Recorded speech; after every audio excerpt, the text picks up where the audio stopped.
Hi everyone. This video is about how we describe box plots. Now, when they ask you to describe a certain data distribution, they're actually asking you about some very specific characteristics, even though the word describe is pretty vague. So I like to use the acronym SOCV so I can remember the four main characteristics I need to make sure I talk about. S for shape, O for outliers, C for center, and V for variability. So those four characteristics I need to know how to describe by looking at a box plot. We're going to start with shape.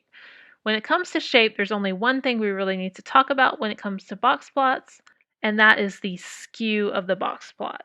So to determine the skew of the box plot, I'm going to ask you first to look at the box itself. Is that median line directly in the middle of the box? Do I seem to have two equal areas on each side of the box? In this case, in this example, I do. So I would say that is symmetric or roughly symmetric. Now let's look at my second example. Here, that median line, it's more towards the right side of the box. So I have a much bigger rectangle area on the left of my box than I do on the right. If you have more area on the left side, that means you have more data that's spread out on the left. That makes it what we call a left skewed box plot. There's more happening on the left than on the right. Looking at my third example now, I see the median line is more on the left side of the box, is closer to Q1, and the area on the right side of the box is much larger. So I have more data spread out on the right. That makes this a right skewed distribution. Now, we do need to be careful with symmetrical boxes. So I don't want you, if you look at a box and it looks symmetrical, I don't want you to just write down, this is roughly symmetrical and move on. If the box is symmetrical, the whiskers can sometimes show a skew. So for the most part, if the box is already looking skewed, I don't really need to pay attention to the whiskers. But if the box looks symmetrical, then I do need to stop, take a second, and examine the whiskers. So let's look at this example here. That box is perfectly symmetrical. 14 is right in the middle of 12 and 16. However, I can look and see my whisker on the right goes out a lot further than my whisker on the left. So that means there is a skew to the right, and I'm going to use a qualifying word. So qualifiers means, is it strongly skewed? Is it moderately skewed? Is it slightly skewed? Anything like that. So comparing those whiskers, the one on the right's bigger. It's not a huge difference. So in this example, I would just say the box plot is slightly skewed to the right. When it comes to outliers on box plots, this is sort of my favorite because outliers are very easy on box plots. They're always going to be indicated by some sort of symbol, a dot, a box, a star. So in this case, you can see on the control side of the box plot, I have 3 dots that are above the main box plot area. You do need to say if it's a high or a low outlier. So it would be wrong if I said the control box plot has 3 outliers. That's not specific enough. I would have to say there are 3 high outliers. And another thing is to understand how those outliers affect the shape. We just talked about if it looks pretty symmetrical, then you look at the whiskers.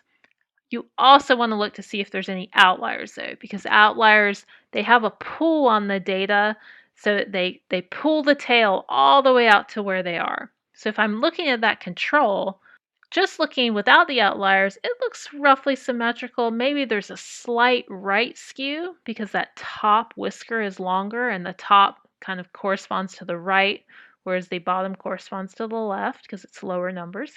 But those 3 dots that are all the way up there means really my tail's that long.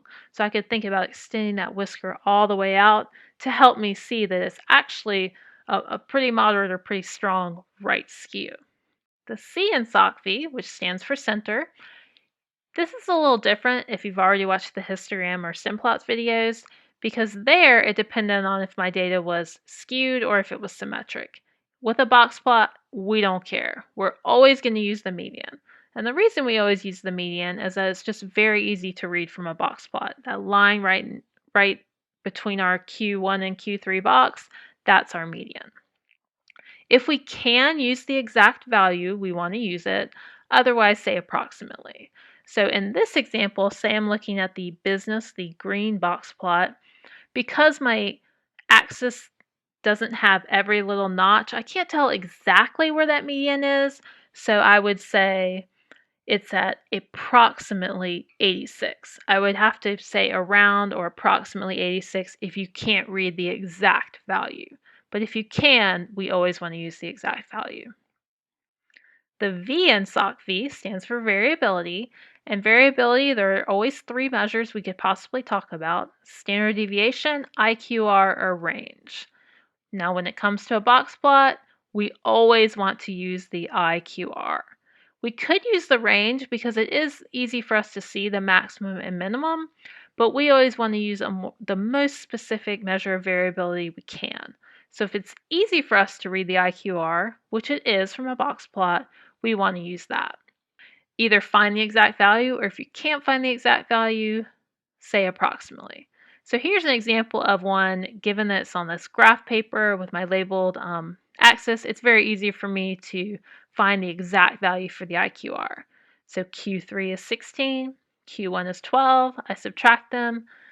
For this question, I would just say the interquartile range, or the IQR, is 4.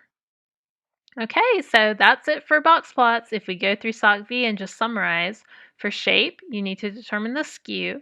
So look at the box first, and then look at the whiskers if the box appears to be symmetric. Outliers are always marked, so it's usually very easy to say where your outliers are. Center, no matter what, we're going to use the median because that's marked in our box. And then for variability, again, those are the sides of my box, so I'm always going to use the IQR as my measure of variability. So now that we've gone through these 4 characteristics, go ahead and do the self-assess questions and let me know if you have any problems.